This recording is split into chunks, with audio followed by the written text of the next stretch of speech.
সুন্দর একটা দিন কাটাতে গেলে খাওয়া দাওয়াটা কিন্তু অবশ্যই সুন্দর হতো। তাই নিমন্ত্রণ রক্ষার্থে আমরা চলে গেছিলাম আমাদের এভারগ্রিন রাজুদা আর পূর্ণিমা বৌদির বাড়িতে। পরিবেশ আর খাওয়া দাওয়া দুটোই ছিল অতুলনীয়। আপনজনদের সাথে একসাথে টেবিলে বসে খাওয়ার মজাটাই আলাদা। শুরুতেই পাতে পড়েছিল গরম গরম ফ্রায়েড রাইস, চিলি পনির, স্যালাড।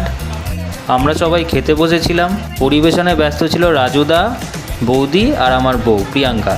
ফ্রায়েড রাইসটা অসাধারণ হয়েছিল, সাথে চিলি পনিরটাও দারুণ হয়েছিল। এটা বৌদি করেছিল। এরপর আমরা ওয়েট করছিলাম শো স্টপার মুগলাই চিকেনের জন্য, যেটা করেছিল আমাদের ঋত্বিকা, মানে হচ্ছে রাজুদার মেয়ে। এই যে এসে গেছে বড় একটা লেগ পিস, সাথে দারুণ গ্রেভি। ওফ! আর লোভ সামলাতে না পেরে সবাই মন দিয়ে খাওয়া দাওয়া করছিলাম। খাওয়া দাওয়া শেষ করতে করতেই বিকেল হয়ে গেল। তারপর আমাদের প্ল্যান ছিল আমরা রাত্রিবেলা একটু মেলায় যাব।